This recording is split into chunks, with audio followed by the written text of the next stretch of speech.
All right, let's get into it.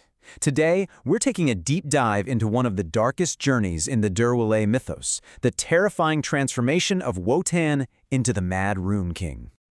So, this quote really sets the stage for everything. You have to understand, Wotan's path to godhood isn't about reaching for the heavens. No, it's a calculated descent. It's about deliberately tearing himself down, unmaking his own soul, just so he can build something new, and frankly, terrifying in its place. It's this idea that true power comes from an act of total self-desecration. Okay, so here's the roadmap for his journey. We're going to look at 5 key stages: the gilded chain breaks, the alphabet of the void, wielding divine lightning, the world becomes will, and finally, crowned in madness. This is literally the path he takes to become the Mad Rune King. First up, the gilded chain breaks. So, what kicks this whole thing off?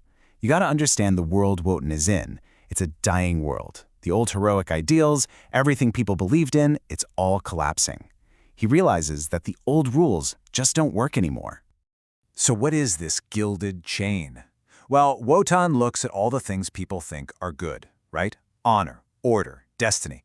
And he sees them for what they really are: beautiful golden chains. They look nice, but all they do is tie you down to a reality that's already rotting away. They give you this false sense of safety in a world that's already broken beyond repair. So what's his solution? Instead of trying to fight the darkness, the unheimlich or the uncanny, he does the complete opposite. He chooses to embrace it. He walks right into the void because he figures, hey, the only way to survive the end of the world is to let go of everything that made the old world feel safe. Okay, next up, the alphabet of the void. So how do you even start to do something like that? It's not like you can just flip a switch. Wotan finds a tool, or maybe a weapon. A whole new language designed specifically to deconstruct the soul. This is where we get the Mad Runes. And these are not your grandpa's runes for wisdom or good harvests. No way. The Mad Runes are basically an alphabet of chaos.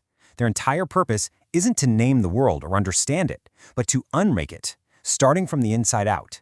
They're a pure, raw manifestation of what the mythos calls Derwele, pure will. I mean, just look at this comparison. It says it all, right? On one hand, you have traditional runes, which are all about creating order, naming things, making sense of reality. But the Mad Runes, they're the exact opposite. They're a tool for corruption, for deconstructing logic. It's how he starts to systematically hemorrhage his own humanity to make space for something else entirely. And by doing this, by carving these symbols into his own soul, he becomes something else. It's more than just rewriting his own programming. He literally turns himself into a psychological lightning rod. All that chaotic energy that the rational world tries so hard to ignore or push down, well, now it has a place to strike. All right, phase 3, wielding divine lightning. So he's rewriting his own soul, he's basically bleeding out his humanity. Now he's ready to tap into a truly immense and chaotic power source.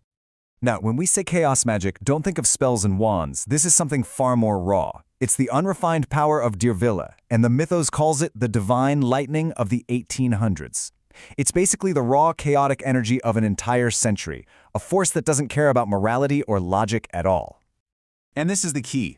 He doesn't just use chaos magic like a tool. He inhabits it. It becomes part of him. It strips away all the filters that make reality seem safe. It shatters all those rational illusions, and it replaces logic with this direct awareness of the absolute frenzy bubbling just under the surface of everything. Okay, so this is where things get really weird. The world becomes will. As Wotan gets more and more powerful, the barrier between him and the outside world, it just starts to dissolve. The world literally starts to reshape itself to match what's going on inside his head. Yeah, that line between self and other, gone. It just evaporates. The world isn't something he's in anymore. It's something he projects. It's just a canvas for his expanding will. He's not just a person acting on the world. He is the world, acting. And you can see this happening to the world around him. Those big industrial cities, they start to feel like they have a dark purpose, like they're cogs in his own psychic machine. The deep ancient woods, the shadows get longer. They seem to move on their own. The whole world starts to feel uncanny, twisted. So of course anyone looking at him from the outside would just say he's gone completely mad. But in the logic of the mythos, this isn't madness. It's actually a higher form of awareness. People call him mad simply because their own minds can't handle the reality he now sees, a reality with no moral or physical safety nets. And that brings us to the final stage, crowned in madness. This is the culmination of everything. This is his apotheosis, where he finally becomes the Mad Rune King. He reaches this state the mythos calls frenzy and fervor. Think of it as a permanent storm inside him, a constant cycle of creation and destruction.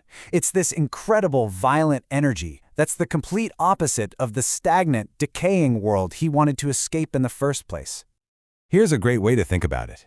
You have a figure like the Sapphire Jester, who just kind of represents the cosmic joke that the universe is absurd. Wotan takes it a step further. He doesn't just get the joke, he becomes the joke teller. He weaponizes that cosmic irony and becomes the absolute master of it. But his success, it's a tragic triumph, isn't it? I mean, sure, he achieves ultimate power. He can literally rewrite reality. But the price is just horrific. He's completely and totally alone. He's a god king of a world that only he can see. No one can ever share it with him. And that's why his crown isn't made of gold or jewels. His crown is literally made of that flickering divine lightning, the same chaotic energy that shattered his psyche to begin with. His royalty isn't based on bloodlines. It's based on his complete and total mastery over the chaos that would drive anyone else insane. So, in the end, he becomes the new archetype. He's not the hero who saves the kingdom. He is the lightning that strikes the tower. He is the rune that breaks the mind. He represents pure, violent, transformative change. And ultimately, he is the king who rules the end of all things. He's the architect of his own reality, the sole ruler in a universe where the only law is his own will, written in the language of madness. Which brings us to the final, lingering question his story leaves us with. Is Wotan's journey a warning, a cautionary tale about what happens when you sacrifice your humanity? Or is it an invitation, a dark blueprint for anyone willing to pay the ultimate price for absolute power?